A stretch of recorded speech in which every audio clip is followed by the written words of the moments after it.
The tight end is one of the most underappreciated positions in all of sports.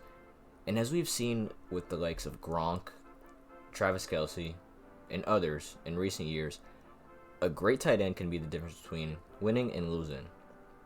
The tight end spot is also the most unique in football as well, as they can be effective in pass and run blocking situations.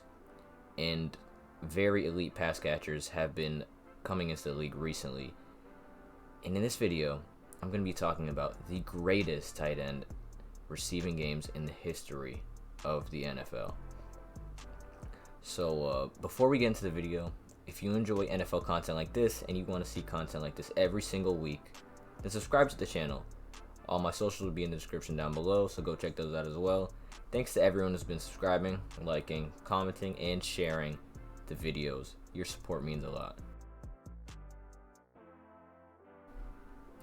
On October 13th, 1963, Jackie Smith would end up setting the long-standing record for most yards in a game by a tight end, as on that day, he put up an absurd 212 yards, 2 touchdowns on 9 receptions, and even had the game-winning touchdown, with the kicker ending the game with an extra point. Smith was the first of his kind at the tight end position. At least until this point, there had not been a tight end who was an elite pass catcher to the level of Jackie Smith, as he retired with the all-time receiving yards record in a career. At the time, with 7,918 yards, almost 8,000 yards, that put him as number one all-time as a tight end when he retired, and that was absolutely unheard of. And honestly, this game just shows why he was so great for his era and how much the game has changed. You know, now most tight ends will probably retire with 8,000 yards easy, but at least at this era, most star, like high-end tight ends will retire easily with that type of mark, but he was definitely ahead of his time, and this game was one of the greatest from a tight end ever. Pete Retzlaff is also another name who was a great NFL player for his time. He had similar career stats to Jackie Smith, despite playing 5 less years, and for the era they played in, they were very impressive pass catchers.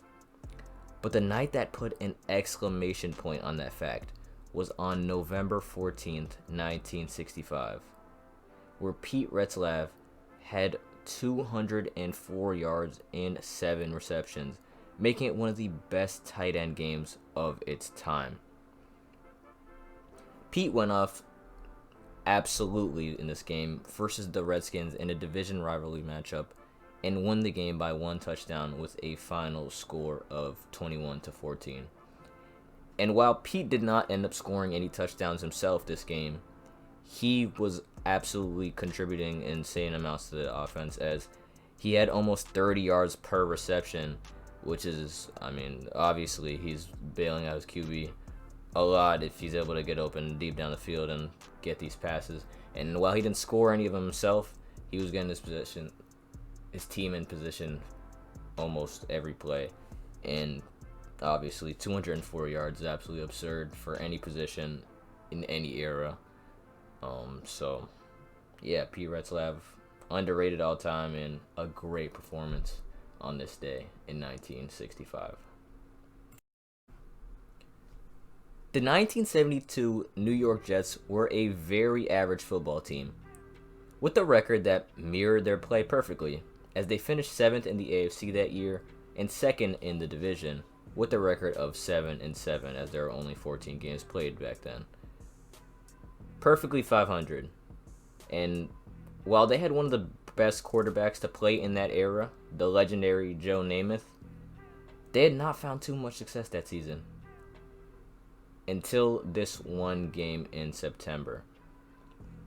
At least for Rich Castor, as on September 24th, 1972, he had an absolutely insane 204 yards and 3 touchdowns on only 6 receptions, for an average of 34 yards per catch, which is the most on this list by a good amount, as well as the 3 touchdowns being the most on this list. And it can easily be argued that this is the greatest performance by a tight end ever seen in the National Football League.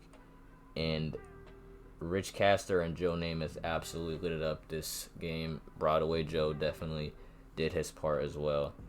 And definitely, probably in my opinion, out of this list, the best game here with, 34 yards per catch and 3 touchdowns on top of that. He was a red zone threat and just a threat all around on the field. Shout out to Rich Castor for this game. Shannon Sharpe is one of the most iconic figures in sports media today. From his hot takes and love of LeBron James to the memes that have been created on Undisputed. But many people forget that Unc was one of the greatest tight ends to ever play the game, as on October 20th, 2002, he set the still standing to this day tight end yards in a game record when he had a remarkable 214 yards and 2 touchdowns on 12 receptions. The craziest part about this game is that Sharpe did this in his second stint in a Bronco uniform.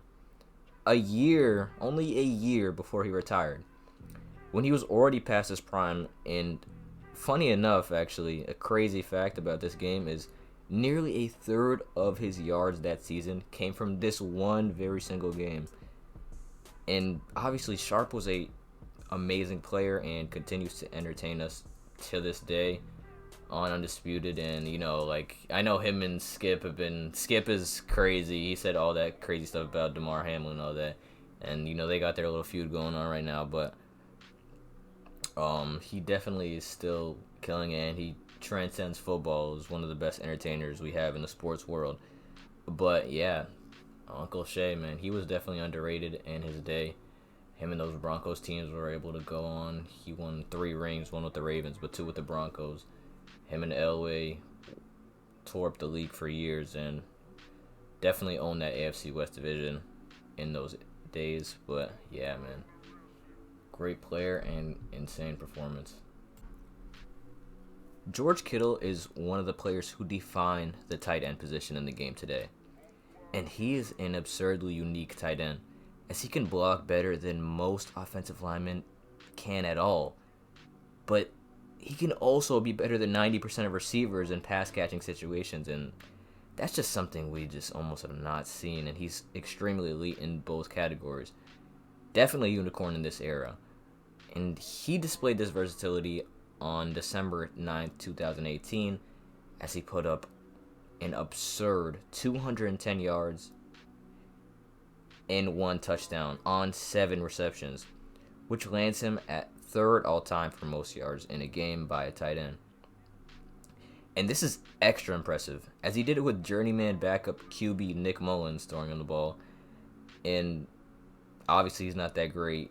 He's a backup quarterback. He's a journeyman. And right now I think he's on the Vikings, and he played today, but almost all season he hasn't really seen burn. So he's not very elite at his position, but it didn't matter for Kittle, as he was able to get 210 yards and on only 7 receptions with a lot of yards after catch. And Kittle continues to show why he's, in my opinion, the second best tight end in all of football, year in and year out, only behind Travis Kelce. But one thing that's for sure is that he's one of the best in the game, period. The 2020 Jets were a terrible team, and everyone remembers what might end up going down as one of the worst picks in NFL history, drafting Zach Wilson with the 2nd pick that year.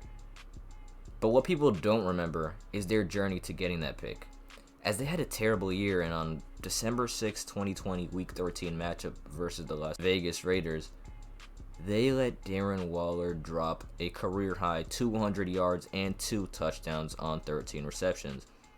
And while there was not much good on this 2020 Jets roster at all, Darnold had an uncharacteristically good day, even leading his team to being up 28-24 with 13 seconds left. But in typical Jets fashion, they lost on a last play Hail Mary where Derek Carr heaved one up to Henry Ruggs, who's obviously incarcerated currently, who has been, one of the most memed up. Anyways, everybody knows what happened with Henry Ruggs. But what's even weirder about this possession is he's being guarded by cornerback Lamar Jackson.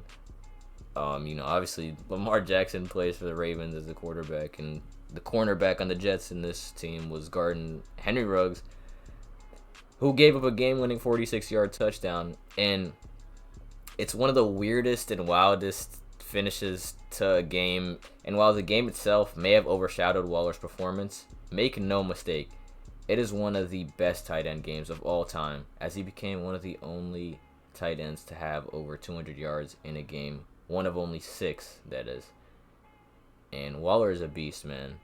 But that's it for this one, man. So if you're interested in this type of content and weekly NFL content, definitely consider subscribing if you haven't already. I'm going to be bringing playoff content for the next few weeks, so stay tuned for that. Also, man, prayers to Damar Hamlin. I hope he makes a speedy recovery. That hit was brutal, and we're all praying for him. Every NFL fan everywhere is obviously praying for him. Hopefully he makes a speedy recovery and a full recovery. And I'm out of here. Peace.